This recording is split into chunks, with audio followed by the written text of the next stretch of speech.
Hello and welcome to another episode of Untold Chapters with Austen Macaulay Publishers.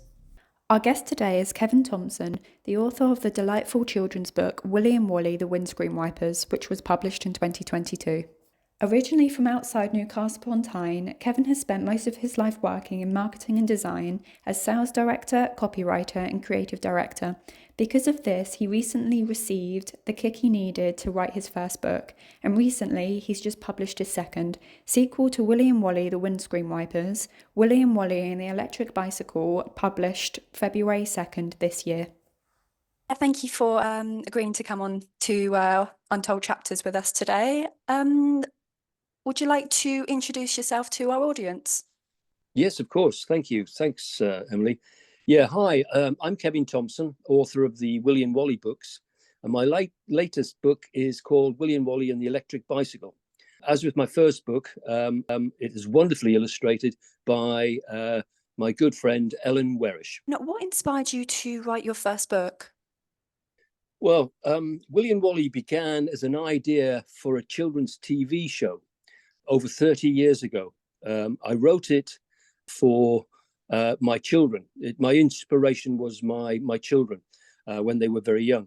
The characters came from my daily long commute to London in my car. It helped to alleviate the boredom by making up funny names for different parts of the car. I gave various parts of the car names just for fun. A little later, I thought about putting these characters in their own story. Willy and Wally, the Windscreen Wipers, was born. The TV show idea was shelved as real life took over, work and family, etc. And 30 years-ish later, when I became a granddad, I took out the old script, dusted it off, and converted it to a children's storybook.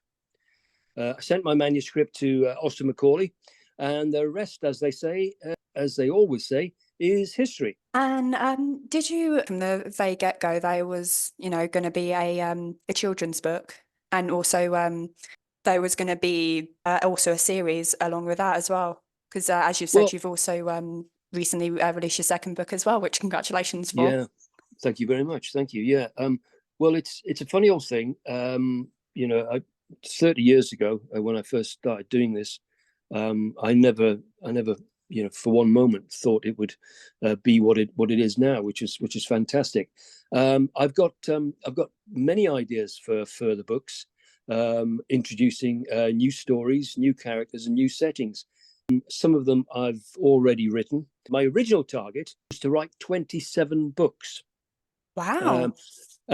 And if you're wondering why 27, which is a very, very odd number, I believe Hergé wrote 26 Tintin books, and I wanted to write one more than him. Presently, I've written 8, 2 of which Austen Macaulay have published, and my target is to write 10. That's the first target. I think 27 might be stretching it, but we'll see. Because that's the thing, you never know how, what will inspire you and sort of where you'll go from there. Because you never know, you could take another trip to, I don't know, Cornwall, for example. Because I was there myself, and the roads are absolutely beautiful. And oh, indeed. yeah, and the scenery is even sometimes even better. But apparently, it's actually better in Scotland. Yeah. Oh, well, I've been to both those places. I was married in Scotland a million years ago, and but my wife and I, we both fell in love with Cornwall when we were first married many years ago. I don't really want to do a spoiler here, but if you imagine Narnia and Middle Earth and any other books that have got some weird other world, then some of the stories of Willy and Wally completely and utterly original and crazy, but Willy and Wally goes to a different world, shall we say. Sounds brilliant, honestly. Because that's the thing, like everyone loves books where you sort of escape reality, and especially when you sort of go into your own fantasy world. It's part of the fun writing these books is coming up with the names of new characters, and I like, as you've seen in the first 2 books, we've got Willy and Wally, and we've got Millie and Molly, and we've got Boddington, and we've got Horatio, we've got Enery, and we've got some new characters in the new book as well. So they're all usual names. It's been very, very good fun for me to come up with very unusual names. And I like to play with words, and some of the names are word play, and they work out, I think, really, really well. But that's for my readers to decide, really, isn't it? Oh, absolutely. Because that's actually something I was sort of curious about when I was going through, because I remember reading the second book that you've just recently published, Willy and Wally and the Electric Bicycle. And every time it sort of goes swoosh, it made me and my colleague giggle a little bit. Yeah, it's a really weird thing.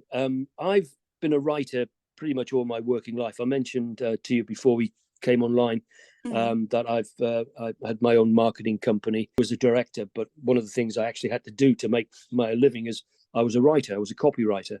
I was an editor and a proofreader. In fact, the very first thing I ever proofread, and this is going back many, many years now, I proofread the 1972 budget speech for the Chancellor of the Exchequer at the time.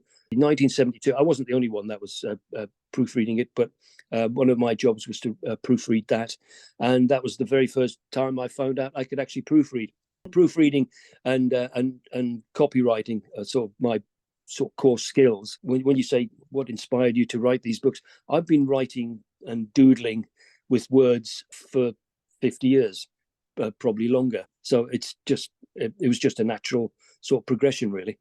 I believe in your author bio, it sort of said it was your experience that sort of gave you a sort of a kick, as it were, to sort of inspire you to actually write a book. So was it just, like I say, just a natural segue, or was it sort of, I know you woke up one day and it's like, you know what, I've got a great idea. Well, it's a bit more evolutionary than that, rather than revolution, and it sort of it grows, and then one day it sort of slaps you in the face. The idea that is, as I say, it's very, very organic. It evolved rather than it being sort of a revolution, and it just comes to you. One day I'll do my 11th book and on my 12th book, and I don't know what the ideas are now, but something I'll be walking along the road and somebody will say something, or I'll see something and I'll think that there's the beginning. And as soon as, I don't know if you know this, as soon as you write the first sentence, it kind of starts writing itself.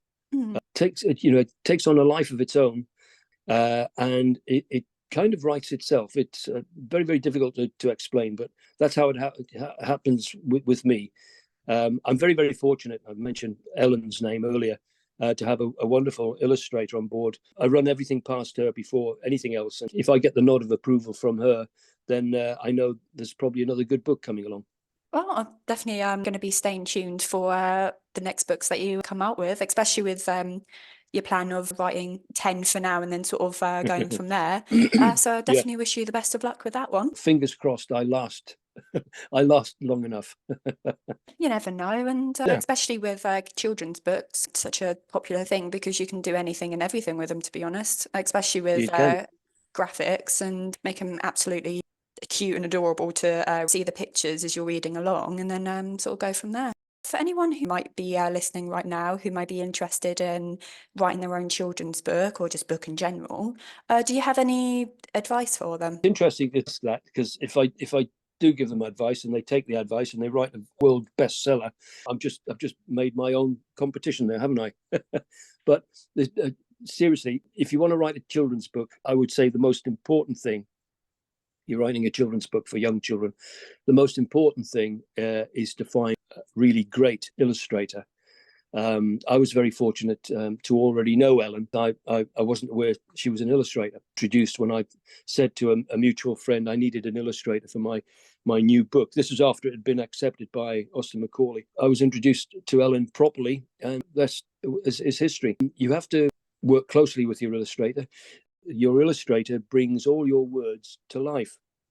It's a very strange, and it's a very almost miraculous process, I have to say. Seeing my words, which, keep in mind, I wrote probably about 30 something years ago, seeing them take shape and become pictures and become flesh and blood almost, it's the most remarkable thing. It's a very, very satisfying thing. I remember when we first started looking at what Willy and Wally would actually look like. I'm the writer. I've got a mind's eye view of what Willy and Wally looked like from 30 years ago. And Ellen came up with, what do you think of this? Wow, brilliant. And then the very next day she came up with another version. What do you think about this? Wow, brilliant. Do you know who were the arbiters and who the people were who chose which way to go with the actual rendition of Willy and Wally? And that was my grandchildren. They said, we like those ones, Granddad. So those became Willy and Wally.